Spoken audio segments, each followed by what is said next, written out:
셀트리온 올해 플러스 3.35% 상승, 제약은 플러스 2.12% 상승세를 보입니다. 셀트리온은 몸통이 있는 양봉의 모습이 연출이 되었습니다. 자사주는 1,907주를 매수를 했고 외국인들은 110억의 매수, 기관들도 204억의 매수를 보였습니다. 제약 역시 반등세가 연출이 되면서 외국인들은 0.3억의 매도, 기관들은 11억의 매수를 보인 모습입니다. 중동의 전쟁 리스크는 사라지는 국면이죠. 이에 따라서 자사주 소각의 재료가 살아있다는 측면으로 오늘은 강세를 보였다, 이렇게 평가를 할 수가 있겠습니다. 이번 주부터 본격적인 1분기 실적 시즌, 어닝 시즌에 돌입을 합니다. 셀트리온의 1분기 실적은 합병에 따라서 시장이 다 알고 있는 상황인 가운데서 4월 들어서 모멘텀이 바뀌었다는 것이죠. 진펜트라와 유플라이마가 PBM 등재 이야기가 있는 상황이고, 이러한 부분들이 주가에 영향을 주는 변곡점이 될 것으로 보입니다. 이에 대한 시장의 전망들과 그리고 자사주 소각과 관련해서 실제 유통주식 수의 변화, 이런 부분에 대해서도 함께 이야기를 해보기로 하겠습니다. 먼저 셀트리온의 1분기 실적에 대해서 시장에서는 어떻게 평가하고 있는지 살펴보기로 하겠습니다. 이것은 한국투자증권이 지난 4월 16일 날 발표한 보고서가 되겠는데요. 제목은 1분기 실적보다 진펜트라 성장에 관심이다, 이러한 것이고요. 목표 주가는 25만원을 유지를 했습니다. 그 내용을 구체적으로 보시면요. 실적은 컨센서스에 부합할 실적이다. 바이오 시밀러 쪽의 매출액이 5,966억으로 전망이 되는데, 이것이 중요하죠. 작년 1분기에 비해서 46.8% 증가한 수치라고 보시면 되는 것이죠. 물론 합병 때문에 지난 4분기에 바이오 시밀러 쪽의 매출이 감소가 있긴 했습니다만 바이오 시밀러 쪽의 매출액은 크게 증가한 것이다, 이렇게 볼 수 있는 것이죠. 자, 그 다음에 봐야 되는 것은요. 합병 성장통은 이미 예견이 되었고 진펜트라 기대감은 열려있다, 이런 이야기인데요. 1분기와 2분기의 실적은 이미 예견이 된 것이다, 이런 이야기죠. 그 다음에 진펜트라의 첫해 매출액은 한국투자증권의 추정치간에 괴리가 큰 만큼 기대감은 아직은 남아있는 상태다. 진펜트라가 진출하는 염증성 장질환 시장은 절대 규모가 크다는 것이죠. 그래서 진펜트라의 매출 성장 여력도 크다고 보고 있습니다. 그 다음에 한국투자증권에서 보는 것은요. 이번에 주요 PBM 중에 한 군데 등재를 했잖아요. 그래서 앞으로 주요 PBM 나머지 두 군데 모두 다 등재를 했을 때 전망치 상향 가능성은 있다, 이렇게 평가를 한 것이고요. 이에 따라서 본격적인 매출액은 3분기에 진펜트라 인식이 될 것이다, 이렇게 예상을 하고 있습니다. 그 다음에 시점 타이밍 측면에서는 1분기 실적 발표 이후에 시장의 관심도는 크게 증가할 것으로 추정이 된다, 이런 이야기죠. 이것이 핵심적인 부분이 될 수가 있는데요. 왜냐하면 1분기 실적은 어차피 안 좋다는 것을 시장이 다 알고 있기 때문에 그 이후에 회사에서 2분기 실적뿐만이 아니라 PBM 관련해서 발표가 있을 것으로 보이기 때문에 그러한 부분들이 긍정적으로 볼 수 있다, 이렇게 해석을 할 수 있는 것이죠. 그래서 한국투자증권에서는 24년 올해 셀트리온의 매출액을 3조 5,210억으로 추정을 했습니다. 그 이야기는 매출액은 회사가 추정한 3조 5천억을 받아들인다는 이야기가 되는 것이죠. 그런데 진펜트라와 램시마 SC는 합쳐서 6,580억으로 잡았거든요. 그렇기 때문에 진펜트라의 매출액에 따라서 올해 연간 매출액도 변화가 있을 수 있다. 늘어날 수도 있고 물론 줄어들 수도 있다, 이렇게 보는데요. 중요한 핵심 변수는 진펜트라라는 이야기가 되는 것이죠. 그 다음으로 우리가 삼성증권의 자료를 한번 살펴보는데요. 삼성증권에서 지난주 나온 자료인데요. 제목은 지금 봐야 하는 이유, 이렇게 되어 있고요. 셀트리온에 대해서는요. 회사 가이던스와 추정치와의 괴리는 미국 매출 추정에서 기인한다, 이렇게 나왔습니다. 앞에서 한국투자증권에서도 마찬가지고 뿐만 아니라 우리가 모두 다 궁금해하는 것이 이 차이가 과연 어떻게 좁혀질 것인가, 이런 부분이라고 볼 수 있는 것이죠. 그래서 올해 24년에 미국 매출액의 차이를 보시게 되면요. 회사에서는 신규 제품, 즉 진펜트라, 유플라이마, 베그젤마 미국에서 9천억 정도를 전망을 하고 있는데 삼성증권에서는 1654억을 전망을 하고 있는 것이죠. 너무 지나칠 정도로 보수적으로 평가를 하는데요. 그래서 24년에 주목해야 되는 포인트는 미국에서의 신제품이죠. 유플라이마, 베그젤마, 그리고 진펜트라가 될 수가 있겠는데, 특히 유플라이마에 대해서는 오리지널인 휴미라가 PBM 등록에서 제외되느냐, 이런 부분이 핵심 부분이 되는데 제외될 가능성이 있다, 이렇게 평가를 할 수 있고요. 그 다음에 베그젤마의 성장도 올해는 미국 시장 점유율을 5 내지 6%로 기대를 하고 있다. 그 다음에 진펜트라는 PBM 등재가 중요한데 1등, 2등, 3등이잖아요. 요 세 군데 가운데서 한 군데가 된 것이고요. 나머지 두 군데도 어떻게 되느냐, 등재 여부, 이런 부분이 핵심으로 볼 수가 있는 것이죠. 그래서 삼성증권 역시 진펜트라의 미국 매출이 중요하다, 이렇게 보고 있는 상황인데요. 유럽에서 매출액은 잘 올라오고 있는 상황이다, 이렇게 보시면 되는데, 미국에서 매출액을 올리기 위해서는 가격 또한 중요합니다. 미국에서 진펜트라는 6,181달러인데요.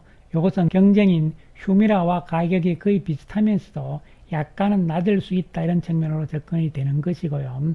유럽에서의 램시마 에서시의 가격에 비해서는 약 3, 4배 정도 비싸다, 이렇게 보시면 됩니다. 그렇기 때문에 작년에 램시마 에서시가 유럽에서 이 가격으로 해서 매출액이 3,555억이 나왔다는 측면이기 때문에요. 유럽에서의 램시마 에서시의 매출액, 이 부분이 가격 개념으로 접근을 하게 되면요, 미국하고 비교를 했을 때 회사가 제시한 가이던스 6천억은 가능성은 있다고 한편으로는 생각할 수도 있는 것이죠. 그래서 삼성증권에서는 24년 전체에 대해서는 합병 시점이기 때문에 실적이 우려가 되지만 25년부터는 해소가 될 것으로 보는데, 24년 올해 전체적으로 연간으로 보시면요, 매출액은 2조 8,286억 원을 보고 있습니다. 이것은 진펜트라에 대한 매출액을 너무 작게 잡았기 때문에 그런 것이죠. 그래서 시장의 컨센서스는 현재 올해 매출액이 3조 4,639억 원인데 지나칠 정도로 낮게 잡은 것이죠. 그런데 이상한 것은 영업이익은 상당히 높게 잡았습니다. 물론 영업권 상각 이런 것을 반영을 안 했는데, 이거 반영을 하게 되면요, 최대로 1,220억 원을 반영을 하게 되면은 7,323억이 되거든요. 그래서 이것을 반영을 했다 하더라도 7,323억입니다. 시장의 컨센서스는 6,099억 원이니까요. 그러니까 삼성증권은 매출액은 시장 컨센서스에 비해서 낮게 잡으면서 오히려 영업이익은 또 높게 잡아놓은 상황이라고 볼 수 있는 것이죠. 매출액에서 이 정도의 영업이익이란 개념은 그만큼 매출 원가율을 낮게 잡은 것이다, 이렇게 평가를 할 수 있는 것이죠. 따라서 이 역시 진펜트라의 매출 여부에 따라서는 전체적인 매출액이 크게 나와준다면 영업이익 또한 더 크게 나올 가능성이 있다는 것이죠. 그래서 시장 전체적으로 보시면은 24년 연간 실적에 대한 컨센서스가 되는데요.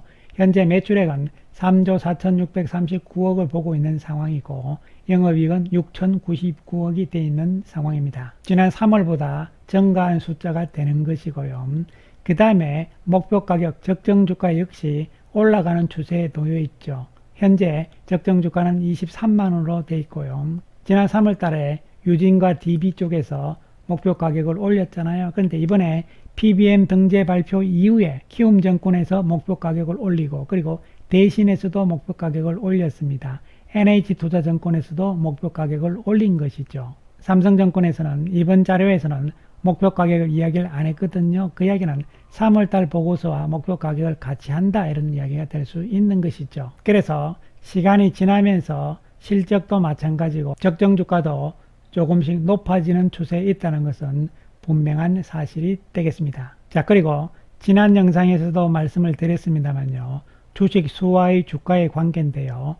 지난주에 발표한 자사주 매입과 소각이 다 이루어졌을 때를 가정해서 이 표를 만든 것인데요. 유통주식 수에서는 작년 연말에 비해서 1,560만 주 정도나 줄었다, 이런 이야기가 될 수 있는 것이고요.